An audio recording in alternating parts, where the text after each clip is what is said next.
You made it! Happy Friday, everyone. I'm Coy, and we are pumped to be here with you to help you kick your weekend off right here on CNN 10. Awesome show today, so hop on board and let's go. Some news surrounding the U.S. railroad industry.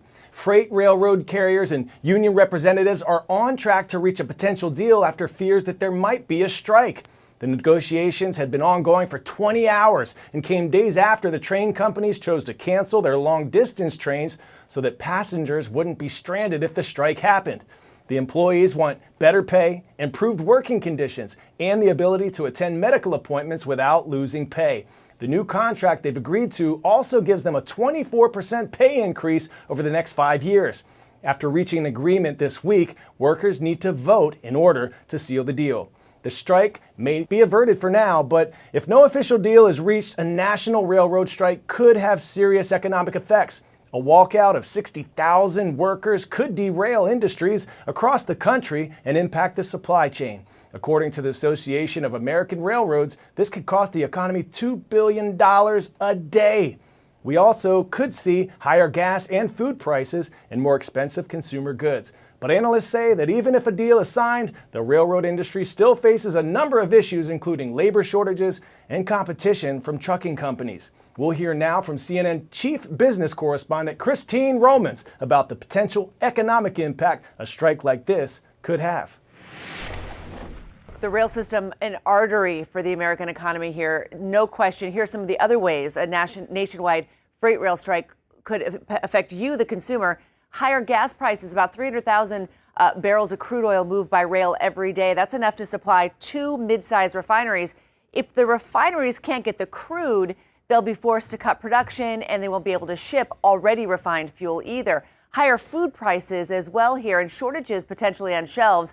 Just harvested crops like corn, soybeans, and wheat, they won't get to food processors. And not just here in the U.S. U.S. corn exports to China, a huge amount of grain move out of the Pacific Northwest, a long way by rail from the Midwest.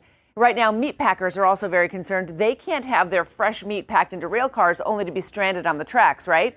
Beyond food, you're looking at higher prices and potential shortages of other goods you buy in stores and online, like housewares and hardware and clothes, you name it. If distributors and stores can't get them, you can't buy them.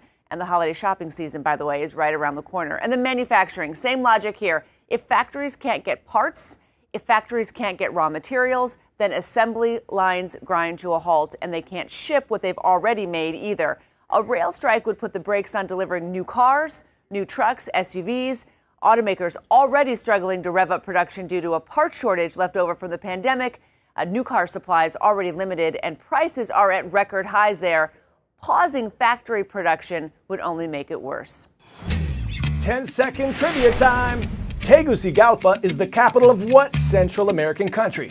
Honduras, Guatemala, Nicaragua, or Belize? Home to more than 1 million people, Tegucigalpa is the capital of Honduras.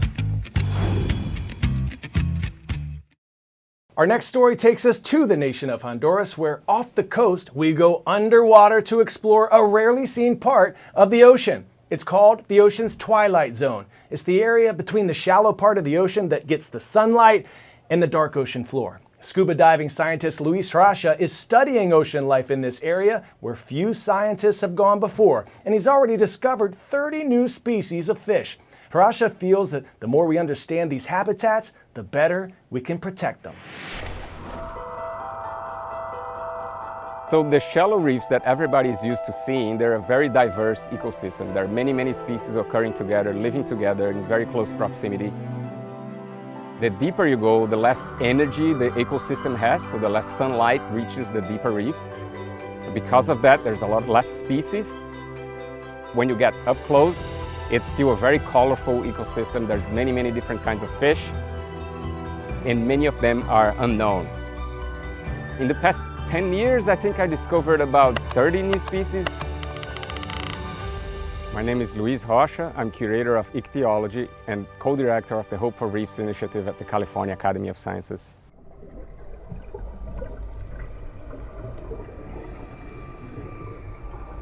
Ichthyology is the study of fish. I've always been fascinated by fish, always had aquariums in my house growing up. Almost everything we know about coral reefs comes from the top 30 meters or so. That's the limit of recreational diving.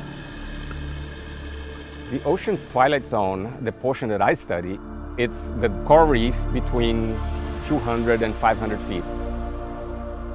The technical term for it is mesophotic coral ecosystem.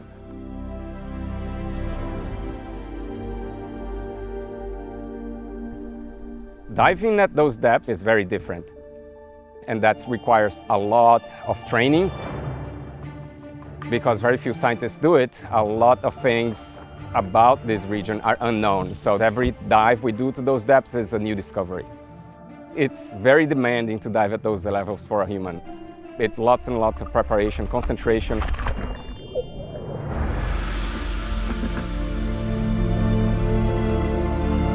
And then going down, the anxiety is really great because everything gets dark and then everything gets calmer, colder. And then when we get there, we know why we're there. When we see something that nobody has ever seen before, it's absolutely amazing.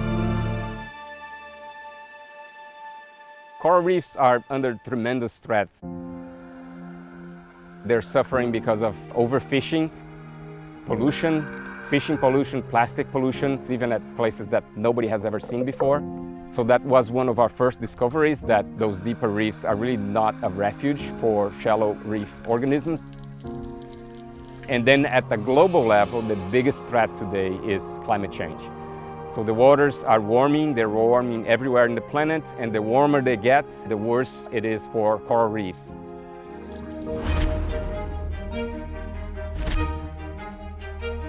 I don't think it's enough just to do the science. We take many photographs. We bring those stories back up to the surface, so then we share it with as many people as possible. I think it's extremely important to engage local communities about their own reefs.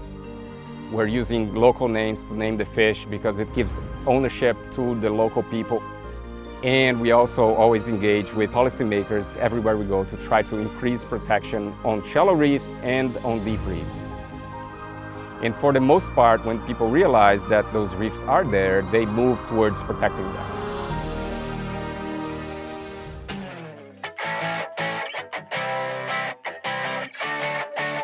For today's 10 out of 10, we're heading to the Minnesota State Fair for this.